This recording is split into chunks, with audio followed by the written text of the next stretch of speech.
दोस्तों, क्या दुनिया में ईश्वर मौजूद है? एक बार मैंने कॉलेज से ऑटो किया घर जाने को। ऑटो वाले ने मुझे पद्मा मार्केट में ही उतार दिया। बोला, माफ़ करना मैडम, ऑटो का पेट्रोल खत्म हो गया है, आप अंदर से कोई रिक्शा कर ले, पास में ही तो आपको जाना है। मैंने उसका किराया दिया और मार्केट के अंदर चल दी। मुझे ब्लॉक ए में जाना था, तब मैं वहीं रहती थी। वहाँ से रिक्शा तो मिल ही जाता है, लेकिन 2:30 बज रहे थे, तो शायद खाने का टाइम होगा, इसलिए कोई भी रिक्शा नहीं मिला।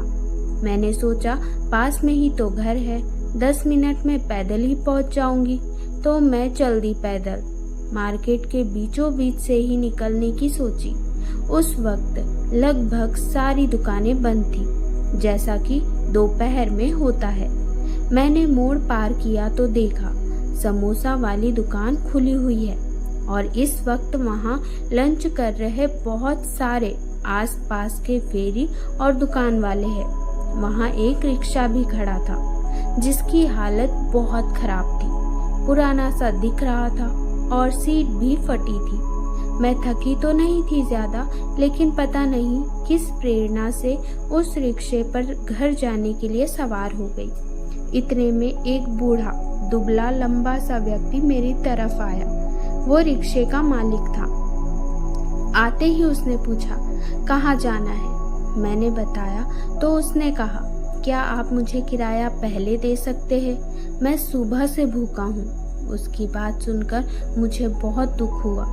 मैंने किराए के 20 रुपए उसे दिए, साथ ही जाकर अलग से एक थाली खाना भी खरीद दिया।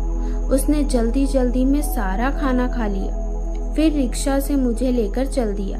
रास्ते में मैंने ही पूछ लिया कि आज कमाई नहीं हुई थी क्या भाई?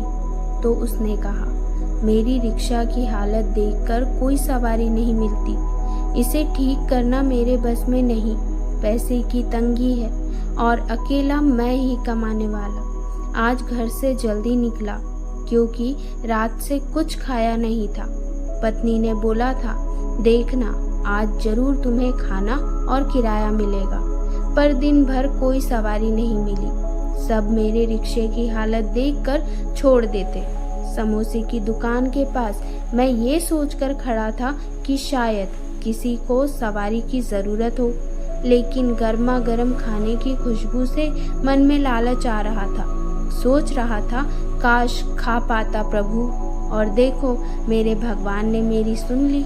ना जाने कब से इस होटल के खाने को तरसता था, मगर खा नहीं पाता था। उसकी बातें सुनकर यही लगा कि शायद ईश्वर ने मुझे इसलिए उसके पास भेजा हो, ताकि उसका भोजन का प्रबंध हो सके। उसकी लीला वो ही जाने। उस दिन पहली बार ईश्वर को बहुत पास महसूस किया। ईश्वर एक विश्वास है, अंतरात्मा की ज्योति है, सत्य है।